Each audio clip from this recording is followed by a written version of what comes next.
Assalamualaikum warahmatullahi wabarakatuh.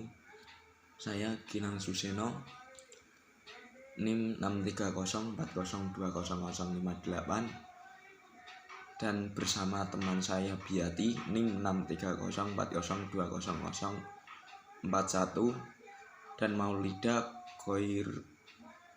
Khairatun Nisa dengan NIM 63040200066. Di sini saya akan menjelaskan tentang teori konsumsi Islam. Yang pertama adalah pengertian konsumsi menurut Islam. Secara umum,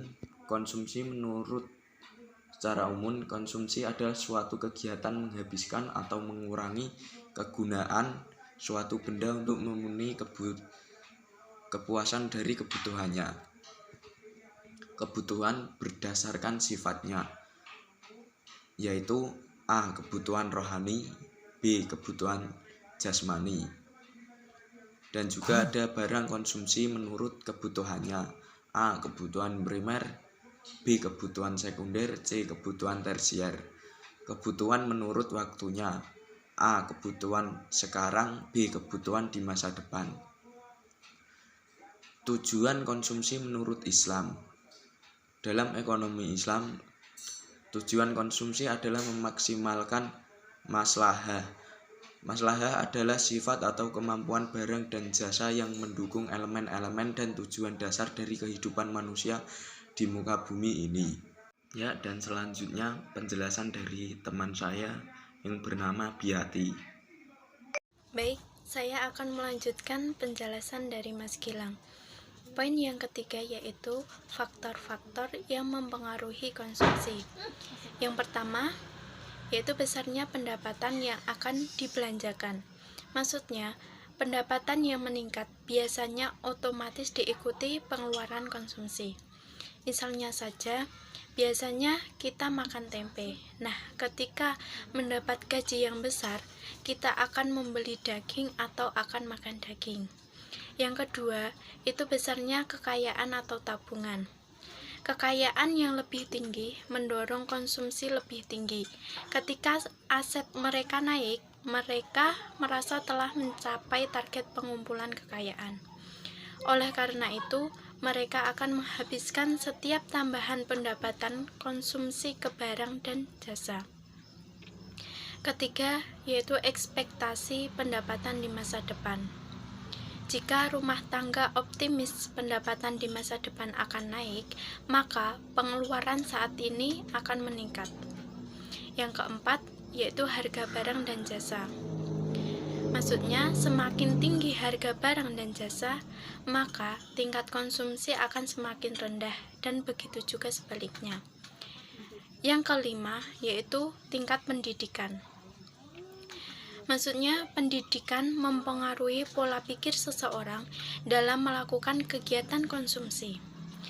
Semakin tinggi tingkat pendidikan seseorang, umumnya tingkat konsumsinya juga akan semakin tinggi, begitu juga dengan sebaliknya. Poin yang keempat yaitu prinsip konsumsi dalam Islam. Dalam ekonomi Islam, konsumsi dikendalikan oleh 5 prinsip dasar. Di antaranya yaitu yang pertama prinsip keadilan. Maksudnya di sini berkonsumsi tidak boleh menimbulkan kezaliman, berada dalam aturan dan hukum agama, serta menjunjung tinggi kepantasan atau kebaikan. Islam memiliki berbagai ketentuan tentang benda ekonomi yang boleh dikonsumsi dan tidak boleh dikonsumsi. Yang kedua yaitu prinsip kebersihan.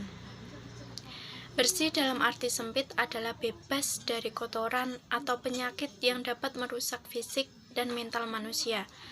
Sedangkan dalam arti luas, bersih yaitu bebas dari segala sesuatu yang diberkahi Allah Subhanahu wa Ta'ala. Yang ketiga yaitu prinsip kesederhanaan. Maksudnya, sikap yang berlebih-lebihan mengandung makna melebihi dari kebutuhan yang wajar dan cenderung menuruti hawa nafsu yang justru menyiksa dirinya sendiri. Yang keempat yaitu prinsip kemurahan hati. Dengan mentaati ajaran Islam, maka tidak ada bahaya atau dosa ketika mengonsumsi benda-benda ekonomi yang halal yang disediakan Allah karena kemurahannya.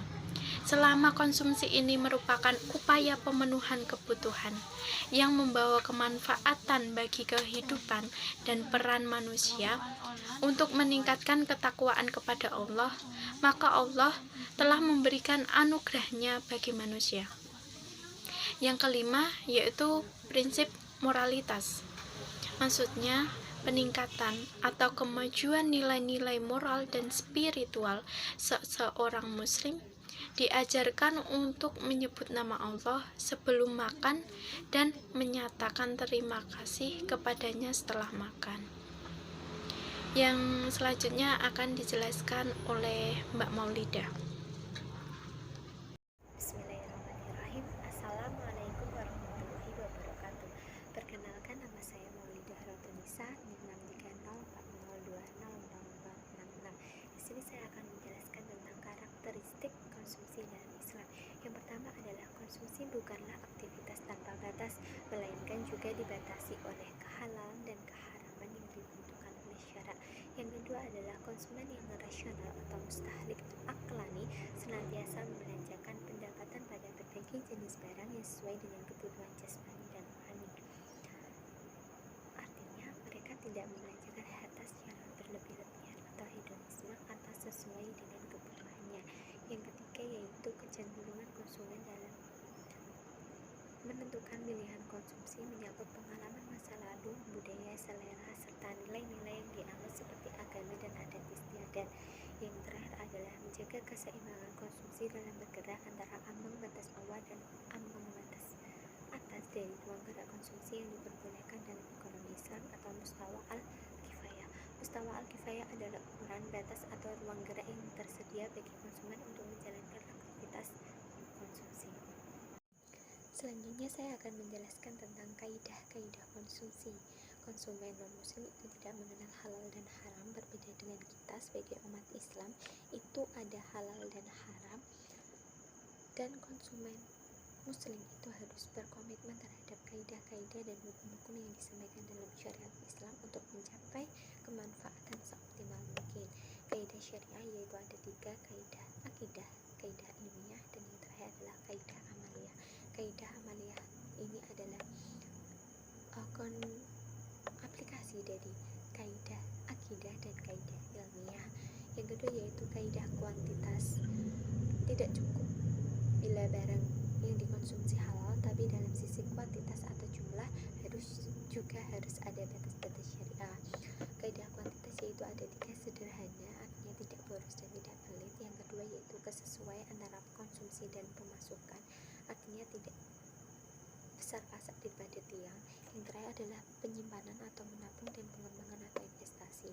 Yang ketiga adalah kaidah memprioritaskan, yaitu ada kebutuhan primer, kebutuhan sekunder, dan kebutuhan tersier. Yang keempat adalah kaidah sosial, yaitu harus mengetahui faktor-faktor sosial yang berpengaruh dalam kuantitas dan kualitas konsumsi. Itu ada 3, yaitu kepentingan umat, keteladanan, dan tidak membahayakan orang lain, yaitu dalam mengkonsumsi tidak merugikan atau memberikan mudarat kepada orang lain. Yang kelima adalah kaidah lingkungan, yaitu tidak merusak lingkungan atau mengkonsumsi harus sesuai dengan kondisi potensi daya dukung sumber daya alam yang tersedia. Yang terakhir adalah kaidah larangan mengikuti atau meniru, seperti orang-orang kafir yang bersenang-senang atau hedonisme. Mungkin itu yang dapat saya sampaikan, kurang lebihnya mohon